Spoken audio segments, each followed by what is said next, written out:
Illahilladzi ghamara safwata ibadih bila ta'ifi taksisin taulan wa amtinana wa allafa baina qulubina fa asbahna bi ni'matihi ikhwana wa naza'al ghilla min sudurina fadilna fid dunya asdiqa'a wa ikhwana wa fil akhirati rufaqa'a wa khillana.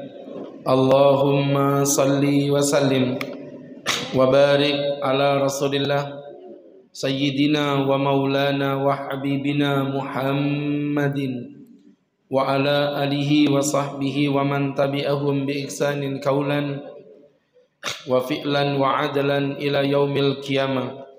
Hadratul muhtaramin wal muhtaramat, ibu-ibu jamaah kajian Majelis Taklim Jabalus Salam BDS 1 yang berbahagia. Alhamdulillah, dalam kehidupan ini ada banyak hal yang menjadi target kebahagiaan kita.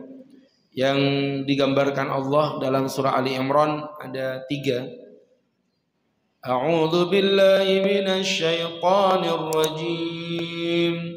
Zuyyina lin-nasi hubbu syahawati minan nisa. Zuyyina, telah aku robek jantung hati manusia untuk mencintai 3 perkara. Jadi 3 perkara ini menjadi pola kebahagiaan bagi manusia. Yang pertama minan nisa, nikmat pasangan. Jadi artinya sudah jadi fitrah Bu ya. Laki-laki mencintai perempuan, perempuan mencintai laki-laki. Ya, kemudian yang kedua, wal banin, nikmat keturunan. Nikmat anak, ya. Jadi kalau ada orang mencintai anak itu fitrah, wajar. Kemudian yang ketiga, wal qanatiril muqantara, nikmat harta yang berlimpah ruah. Nikmat duit, nikmat rumah mewah, mobil indah dan lain sebagainya, itu juga difitrahkan. Jadi artinya mencintai 3 perkara tadi biasa. Yang penting dengan cara yang tidak bertentangan dengan syariat Allah, dan kalau udah dapat disyukuri, dijadikan wasilah menuju pada ridhonya Allah. Konsep dasarnya begitu aja. Suami dapatnya gimana caranya? Oh, dapat dengan cara pernikahan. Ya bagus. Ya, dengan cara pernikahan keren, berarti halal. Terus mensyukurinya gimana Pak Ustaz? Ya, bersyukur. Punya suami dengan cara berkhidmah. Punya harta, bersyukur dengan cara bersedekah. Punya anak, bersyukur dengan cara mendidik dan tarbiyah. Nah, disitulah muncul kewajiban untuk mendidik, dan ini sangat penting. Kenapa Pak Ustadz? Karena pada hakikatnya pendidikan itu investasi buat kita. Ibu mohon maaf ya, kalau dipikir-pikir Bapak kerja pontang-panting. Kalau cuma buat makan doang itu sehari kita makan berapa sih Bu? 100.000 cukup Bu? Cukup ya. Kalau untuk makan tuh sehari 100.000 udah cukup, udah bagus banget. Berarti sebulan kita makan tuh cuman 3 juta. Itu juga belum kepotong jatahnya kalau lagi kondangan nikah, mengurangi jatah makan. Ini kan kalau minggu nungguin kondangan akikah. Jadi artinya kalau kita berangkat dari situ, ibu-ibu jatah makan kita itu nggak banyak, cuma 3 juta. Tapi kenapa suami udah punya kerjaan gaji 10 juta, 15 juta, 20 juta. Tapi tetap aja kita pengen nambah lagi kan. Karena yang dipikirin bukan cuma yang sekarang, tapi kita mikirin nilai-nilai investasi. Nanti kalau kita udah tua itu loh, kira-kira punya nggak perkara yang kira-kira tetap bisa menghasilkan uang. Misal contoh, dia gajinya 20 juta. Kemudian tabung, punya duit beli tanah jadi kos-kosan, sehingga ketika kita nanti udah menua, maka kos-kosan itu yang memberikan keuntungan buat kita. Nah, kalau cuma mikirin masa tua, ini ada masa yang jauh lebih tua. Apa Pak Ustaz? Yaitu masa setelah kita meninggal dunia. Nah, kira-kira nanti kalau ibu meninggal dunia, amal soleh yang hari ini ibu punya itu loh, kira-kira cukup nggak itu untuk memasukkan ibu ke dalam surga? Belum tentu amalnya benar. Kalaupun benar belum tentu amalnya ikhlas. Kalaupun udah ikhlas udah benar, belum tentu itu amalan nggak kegeruk dengan apa kemaksiatan kita yang lain. Jadi artinya kita harus sadar diri bahwa amal kita nggak bisa menjadi landasan kita untuk pasti memasuki surga Allah. Maka kita butuh amalan yang kira-kira bernilai investasi. Dan salah satu investasi terbaik ya yang diajarkan Nabi kepada kita adalah dengan mendidik anak dengan sebaik-baiknya pendidikan. Makanya kalau ibu lihat doanya anak kepada orang tua itu kan doa investasi, bro. Paham? Contoh, nanti ibu udah meninggal dunia, jadi kuburan, anaknya datang itu. Kelihatan, ya Allah, anakku datang. Ibu cerita sama tetangganya. Tetangga kuburan ya maksudnya. Ada apa mbak? Sini Cin, anakku datang. Emang kenapa? Loh kamu gak ingat kan? Yang waktu Ustadz Agus ceramah di BDS 1 itu yang udah ceramah tapi banyak yang baru datang itu. Iya kenapa? Ini ceritanya Bu. Bukan sekarang, bukan. Itu masa-masa lalu dulu begitu. Sekitar 7 tahun yang lalu waktunya. Jadi ibu-ibu yang berbahagia itu kata Pak Ustadz yang waktu ceramah itu yang sudah hampir 15 menit tapi masih baru datang itu. Oh iya kenapa? Itu kata Pak Ustadz doa anak mustajab loh mbak. Ih iya kak. Ya iyalah masa iya dong. Duren aja dibelah bukan dibedong. Anaknya mulai doa tuh. Gimana doanya bu? Rabbighfirli wali walidayya warhamhuma kama rabbayani shaghira. Ya Allah, ampunilah dosaku, dosa kedua orang tuaku. Sayangilah mereka, perhatiin, sayangilah mereka sebagaimana mereka nah, gitu. Senang saya ngeliat orang Jabalus Salam itu kompak. Salah. Ya bu. Kama rabbayani shaghira, sebagaimana mereka mendidikku. Bukan menyayangiku, mendidik. Sebagaimana mereka mendidikku di saat aku masih kecil. Jadi artinya kalau kita pelajari teman-teman yang dimuliakan Allah Subhanahu wa taala, bedanya mendidik dengan menyayangi apa? Oh beda dong. Kalau mendidik itu pasti menyayangi. Tapi kalau menyayangi belum tentu mendidik. Maka ibu jangan tertipu dengan yang cuman sayang. Karena yang sayang aja belum tentu mendidik, tapi yang mendidik udah pasti sayang. Sebagaimana ibu jangan tertipu sama yang manis. Karena yang manis aja belum tentu setia, tapi yang setia udah pasti manis. Jadi teman-teman yang dirahmati Allah. Jelas ya? Makanya contoh itu anak-anak masih kecil minta dibelikan HP. Ibu beliin HP tuh. Itu berarti ibu namanya apa ya? Sayang. Tapi mendidik gak itu bu? Tidak. Tapi kebalikan nih, ada anak dipondokin. Ibu berarti mendidik, berarti ibu otomatis sayang kepada anak. Ya, sehingga berangkat dari situ teman-teman yang dimuliakan Allah Subhanahu wa taala, pendidikan itu investasi. Makanya tadi kata-katanya kama rabbayani shaghira, sebagaimana. Nanti saya kalau datang ke rumah Ustadz, saya tolong dihidangin makanan-makanan yang enak ya. Terus saya bilang, saya akan menghidangkan Anda makanan sebagaimana Anda menghidangkan makanan kepada saya. Kalau misalnya Anda menghidangkan ayam bakar, ayam goreng, ya saya nanti akan kasih Anda ayam bakar, ayam goreng. Tapi kalau Anda misalnya cuma ngasih gorengan 2 biji ditaruh di mika lagi bu ya. Biasa kalau Ustadz kan ada piring kecil gitu, agak-agak gimana gitu. Ya agak-agak, ya walaupun nggak dimakan sih, tapi kan kelihatan sopan gitu ya. Kalau di mika ini kan kayak macam anak TK mau berangkat sekolah aja Ustadz ya. Jadi teman-teman yang berbahagia, ya Allah, ya jajan pasar ini kayak sesajen itu loh bu, ya pakai gini biasanya kalau di kampung-kampung di desa itu gitu. Jadi teman-teman yang berbahagia, yang dimuliakan Allah Subhanahu wa taala. Tadi ngomong apa tadi itu? Iya, jajan pasar. Tadi Ustadz ngomong, ya kalau misalnya apa yang ibu dapatkan di rumah saya nanti bergantung apa yang ibu berikan kepada saya. Maka itu nanti akan timbal balik, Bu. Sama kayak ngelempar bola pingpong ke dinding. Sekencang apa ibu ngelempar bola pingpong ke dinding, sekencang itu bola akan memantul kepada ibu. Paham ya? Seperti itu gambarannya teman-teman yang dimuliakan Allah. Jadi mengapa? Sepenting apa tarbiyah? Ya sepenting itu.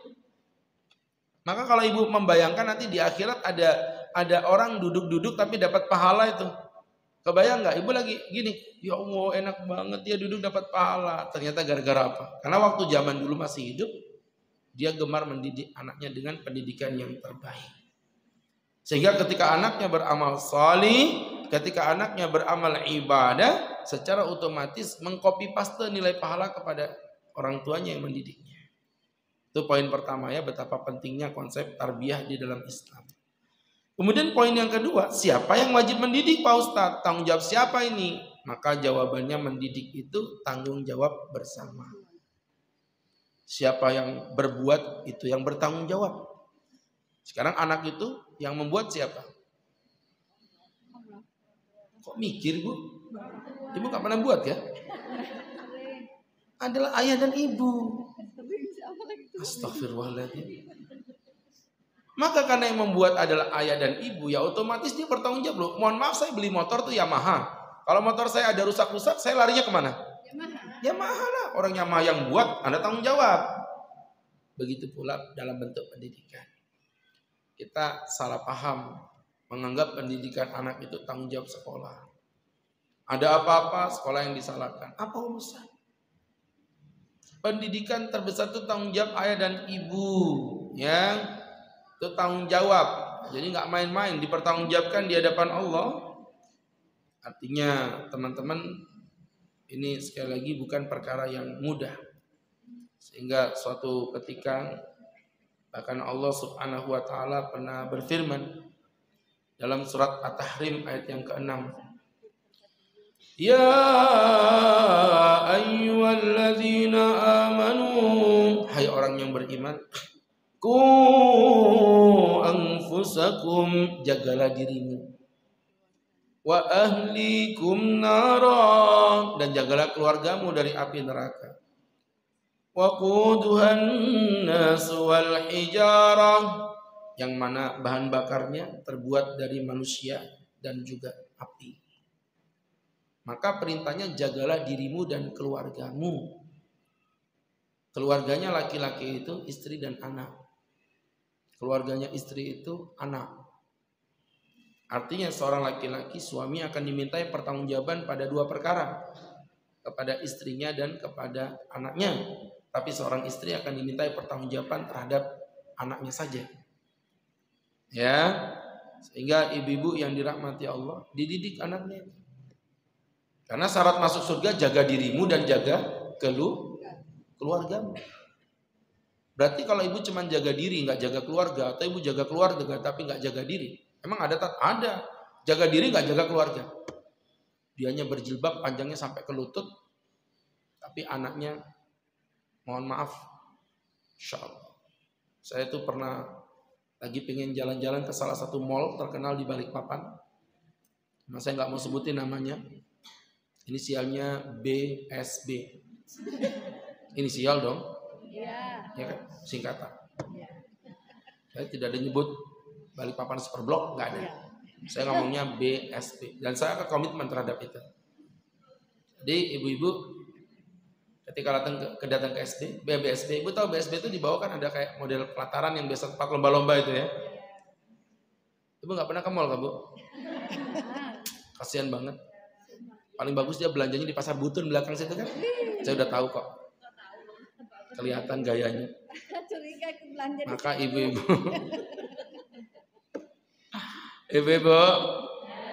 akhirnya apa yang terjadi? Istri sama anak mainan tuh, ada di tempat mainan lantai 2 itu kan.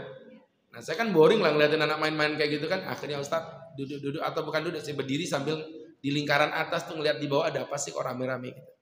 Ternyata ada lomba fashion. Dan fashionnya fashion anak. Yang memati perhatian saya itu ada seorang anak mungkin udah SMP, wallahu a'lam, kayaknya udah balik sih, kalau firasat saya udah balik.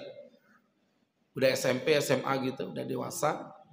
Pakai celana pendek, yang saya nggak bilang itu celana pendek, saya malah ingin menyebutnya celana dalam. Karena udah searah dengan area Gua Hira. Ya. Akhirnya ibu apaan sih Bu, Gua Hira? Jangan mikir yang aneh-aneh. Jadi akhirnya apa yang terjadi? Saya bilang Masya Allah, anak kecil pakai celana sependek itu.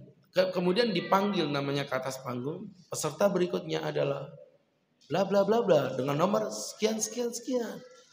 Ibu tahu yang tepuk tangan tuh, ibunya pakai jilbab panjang sampai bawah, tertutup full dari atas sampai bawah tepuk tangan.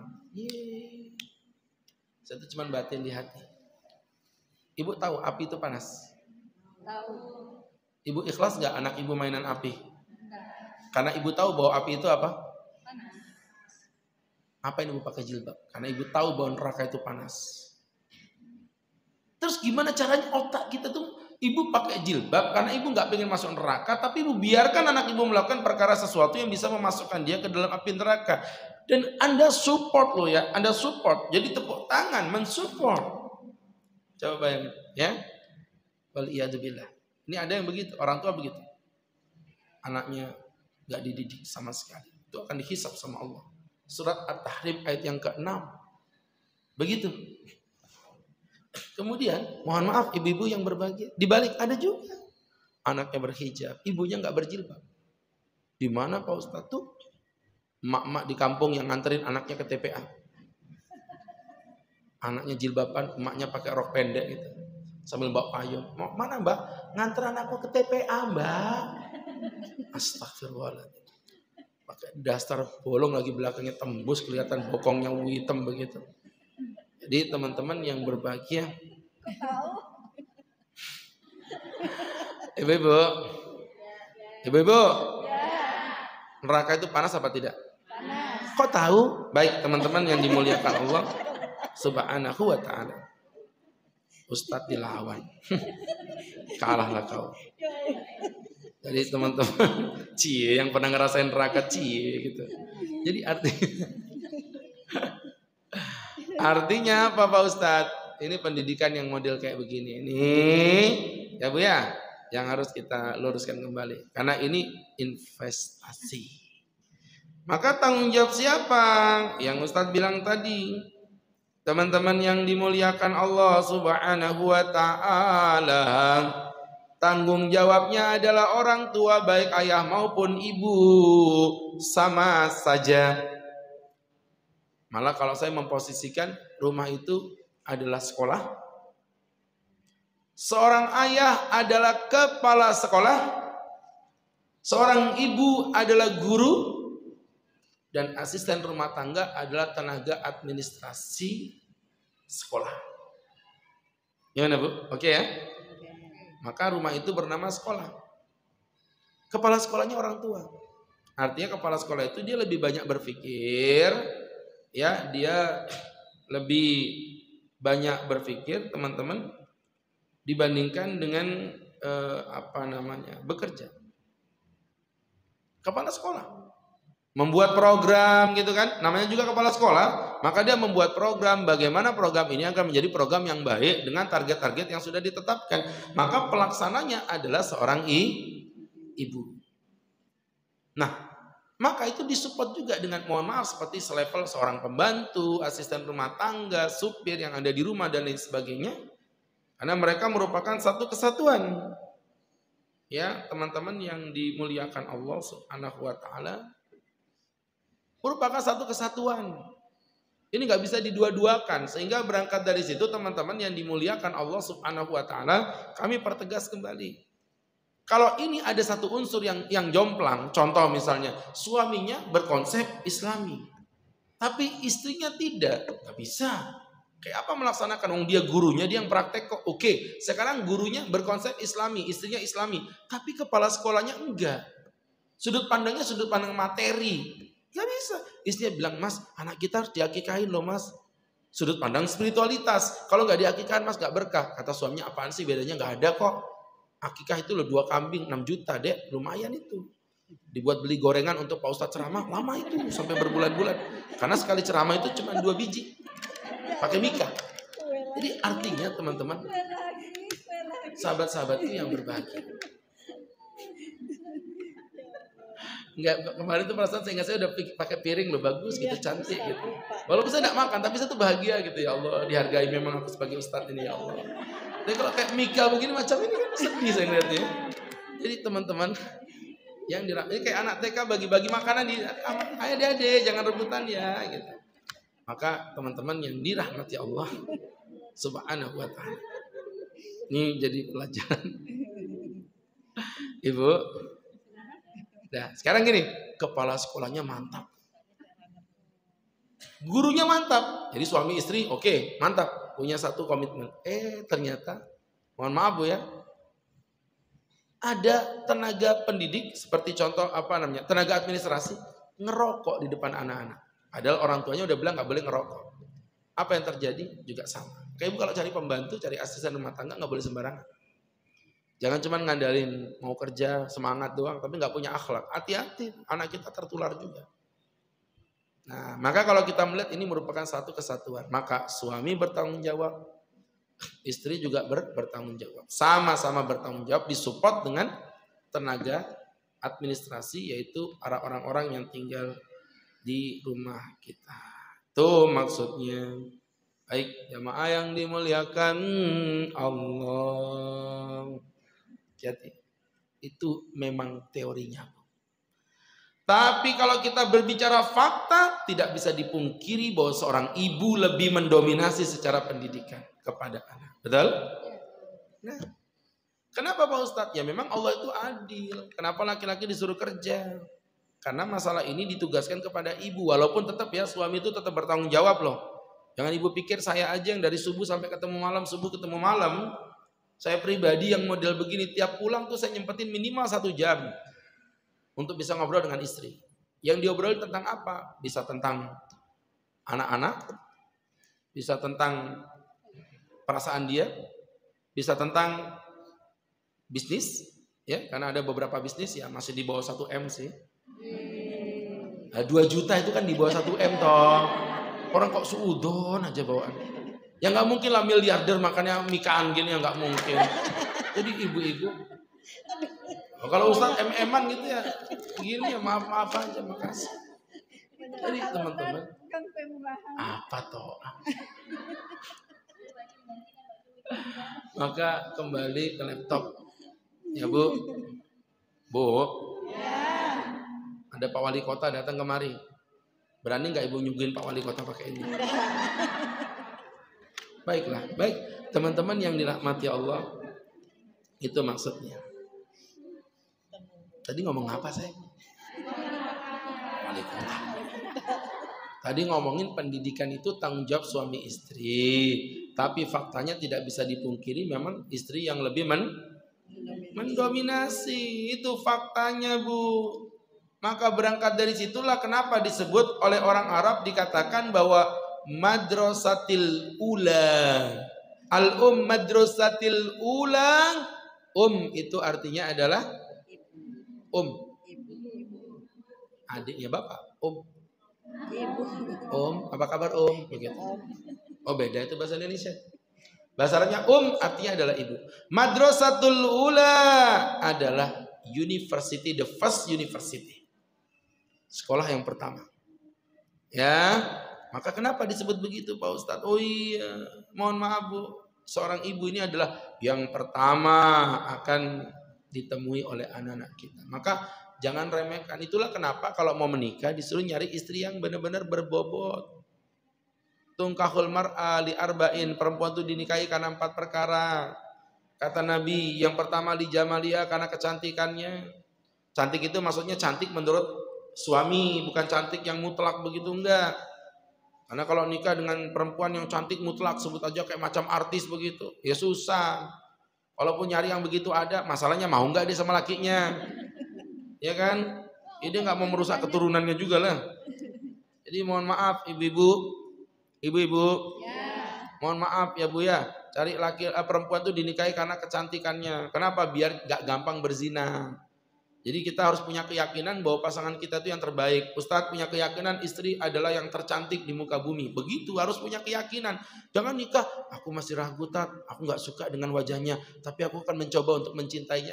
Nggak bisa. Kalau begitu nanti rentan dengan godaan. Istriku tercantik. Orang lain mau bilang jelek, terserah. Yang jelas dia paling cantik. Wih, kulitnya hitam Pak Ustadz. Bukan hitam, tapi coklat. Cuman agak tua coklatnya ya. Kosong. Begitu.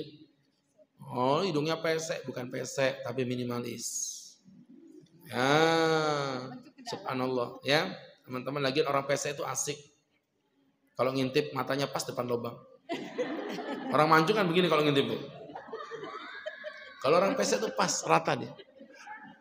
Lo pikir.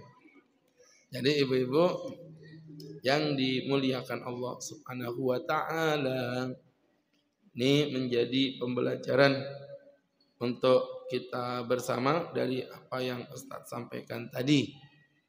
Ibu yang berbahagia, ya, jelas. Li jamaliyah, kecantikan. Yang kedua kata Nabi, wali hasabiyah, karena keturunan, nasabnya siapa. Yang ketiga wali maliyah, karena hartanya. Nah, yang keempat ini yang dipegang sama Nabi, wali diniha, karena agamanya. Fatfar bidatidin, pegang yang punya agama. Tarbat yadaka, maka hatimu akan tenang. Kenapa milih istri sampai seselektif itu? Memilih istri seselektif itu bukan untuk diri kita laki-laki, enggak, tapi karena kita ingin mencetak generasi yang hebat. Maka dibutuhkan guru-guru yang hebat. Dan guru yang pertama kali dijumpai anak-anak kita adalah seorang wanita. Itu pentingnya begitu.